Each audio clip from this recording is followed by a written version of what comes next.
Suo motu ఆ case తీసుకొని సిబిఐకి రెఫర్ చేసి వాళ్ళు ఎంక్వైరీ చేసుకునే పరిస్థితికి వచ్చారు. అలాంటి పరిస్థితులు రాజకీయ పార్టీలు మేమందరం కలిసి పోరాడతామంటే మీరు డైవర్ట్ చేయడానికి క్వశ్చన్స్ అడుగుతారు. మీరు కూడా బీ క్లియర్. మనందరం ఏంటంటే మీరు రాసే స్వేచ్ఛ మీకుండి, తిరిగే స్వేచ్ఛ మాకుండి, ప్రజలకు ఎడ్యుకేట్ చేస్తే నిర్ణయం వాళ్ళది. రాజకీయ పార్టీలు పొత్తు పెట్టుకునేది ఎన్నికల సమయంలో చాలా పార్టీలతో పెట్టుకున్నాం. తెలుగుదేశం టీఆర్ఎస్ పొత్తు పెట్టుకున్నాం 2009లో. కాదంటారా మీరు? 14 డిఫర్ అయ్యాం.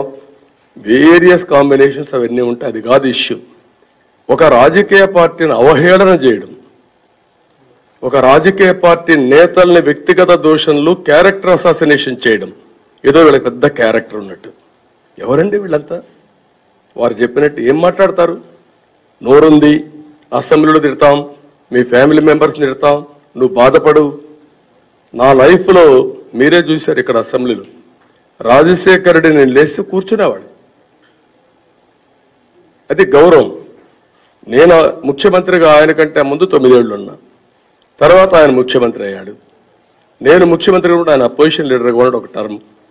ఆ రోజు ఆయన ఏదైనా గట్టిగా ఫైట్ చేస్తే నేను ఆ యొక్క స్పేస్ ఇచ్చా. నేను అదే మరి లేస్తే ఆయన స్పేస్ ఇచ్చాడు. అది ప్రజాస్వామ్య విధానం.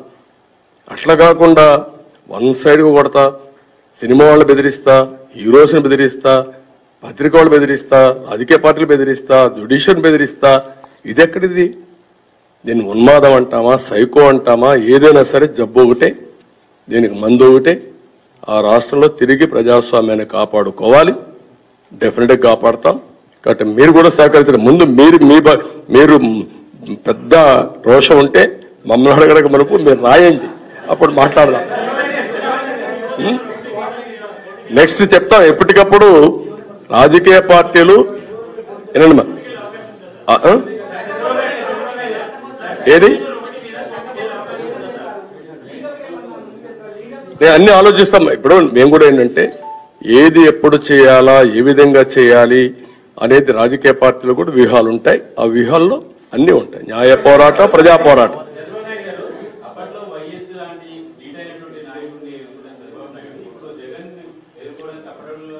తప్పుడోడు కదయ్యా, నువ్వు సైడోడు. నువ్వెందుకు ఎదుర్కోలేకపోయావు?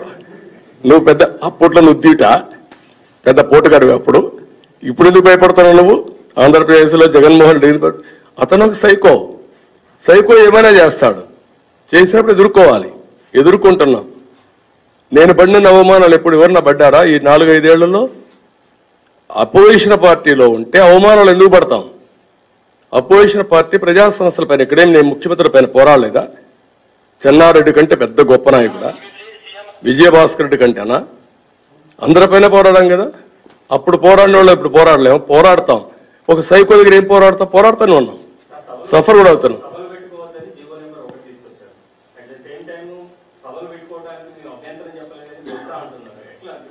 అంటే ఎవరు చెప్పలేదు, అదే నేను చెప్పేది.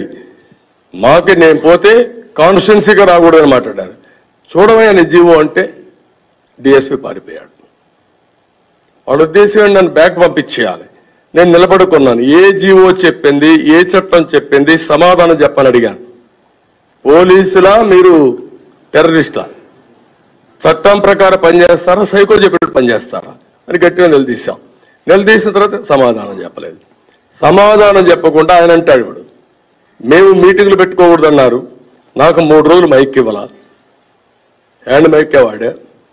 తర్వాత మీరు ఒకసారి చూస్తే నేను నిరసన కింద అక్కడ కూర్చొని నిరసన కూడా తెలియజేశా. కడాన వ్యాన్ ఎక్కి మాట్లాడా. మీరేమంటున్నాడు? అతను ఆ బొత్స ఏం మాట్లాడుతాడు ఆయనకి అర్థంగా. ఆయన ఏం మాట్లాడుతున్నాడు ఇప్పుడు? మేము ఆ మాట అనలేదంటాడు. మీరు మీటింగ్లు పెడతారు, మేము మీటింగ్లు పెట్టకూడదా? ఎందుకు ఇవ్వరండి పర్మిషన్? రేపు పవన్ కళ్యాణ్ గారు వెళ్తారు అక్కడికి హెచ్చర్లో.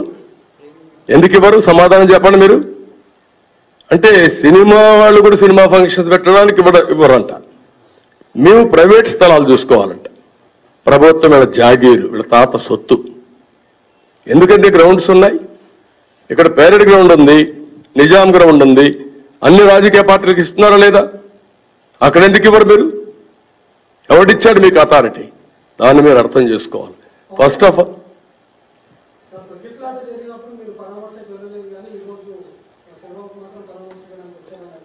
అదేమా ఏమైనా అడగచ్చు, ఆ నోటికి అడ్డం ఉండదు. నేను ఒక రోజంతా ఉన్నా, ఇంటింటికి తిరిగా, హైయెస్ట్ ఆర్థిక సహాయం చేశాం. కార్యకర్తలు కానీ ప్రజలంతా ముందుకు వచ్చి మాట్లాడడానికి ఏమైనా మాట్లాడచ్చు. నేను విశాఖపట్నం, నువ్వు ఎందుకు విశాఖపట్నం పోవాలని నేనేం సమాధానం చెప్తాను? ఆయన అక్కడిని తిరిగి పంపించారు. నువ్వు విశాఖపట్నం పోకుండా విజయవాడ ఎందుకు వచ్చి పరామర్శించావంటే దానికి సమాధానం ఏముంది? కాబట్టి మీరు గుర్తుపెట్టుకోవాలి, అడిగే వాళ్ళని మీరు క్వశ్చన్ చేయాలి తప్ప ఆ క్వశ్చన్ తీసుకొచ్చి మమ్మల్ని క్వశ్చన్ చేయడం ఇర్రెలవెంట్ అవుతుంది. మీరు కూడా ఒక విధంగా చెప్పాలంటే కొంత మీడియా ఉంది, దాంట్లో కూడా ఏం చెప్పను. ఇప్పుడు ఇక్కడ అవసరం లేదు, తర్వాత మాట్లాడతా.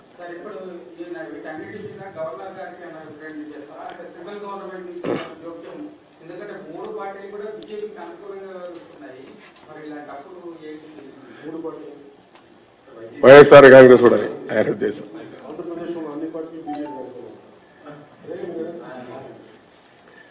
నేనేమంటానంటే ప్రజాస్వామ్యాన్ని పరిరక్షించుకోవడానికి అన్ని రాజకీయ పార్టీలు కలిసి ఏం చేయాలో చేస్తాం.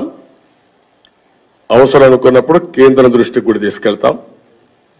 రాజ్యాంగాన్ని పరిరక్షించాల్సింది గవర్నర్, అదే మరి రాజ్యాంగాన్ని అమలు చేయాల్సింది ప్రెసిడెంట్ ఆఫ్ ఇండియా. రాష్ట్రం ఇలాంటివి చేసినప్పుడు, లా అండ్ ఆర్డర్ కానీ ఇంకొక సమస్య వచ్చినప్పుడు కేంద్రం కూడా జోక్యం చేసుకునే హక్కు ఉంది. వాళ్ళు కూడా దీన్ని నియంత్రణ చేయాల్సిన అవసరం ఉంది.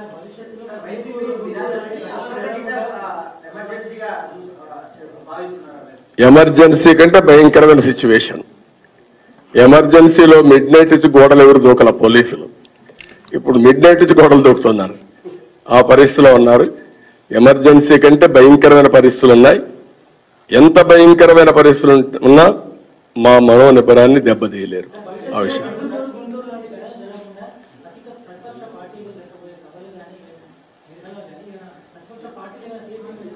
అవునయ్యా, ఇనయ్యా, ఇను.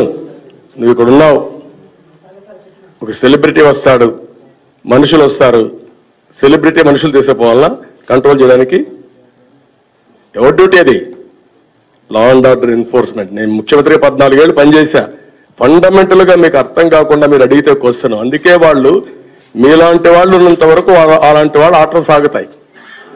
మీరు కూడా చీకొట్టి ఏమయ్యా బుద్ధి ఉందా లేదా, జ్ఞానం ఉందా లేదా మీకు? పోలీసులు ఫీల్ అయ్యి మీటింగ్లు పెట్టద్దంటారా మీరు అని మీరు అడిగినప్పుడు వాళ్ళు బుద్ధి వస్తుంది. సమాజంలో ఇలాంటి వాళ్ళు ఉన్నారు. బ్రిటిష్ వాళ్ళ పరిపాలనలో కూడా కొంతమంది బ్రిటిష్కి ఊడిగం చేసిన వాళ్ళు ఉన్నారు. అందుకే వీళ్ళ ఆటలు సాగాయి. ప్రజాస్వామ్యాన్ని పరిరక్షించుకోవడం నా ఒక్కడ బాధ్యత కాదు, పవన్ కళ్యాణ్ గారి ఒక్క బాధ్యత కాదు. అందరం సమీకృతం కావాలి, అందరం అడగాలి. రేస్ కుక్కల మారిగా మీరు మహాడకపోతే, మీరు అటు ఇటు తాళాలేస్తే ప్రజాస్వామ్యాన్ని కాపాడలేం. ఒకరిద్దరు ఉంటారు నాకు తెలుసు, మీకు కూడా ఫిట్టింగ్ రిప్లై ఒకటే. మీకు ఏదైనా ధైర్యం ఉంటే ఒకసారి అడిపి వ్యతిరేకం రాసి మళ్ళా అప్పుడు మాట్లాడదాం. Thank you.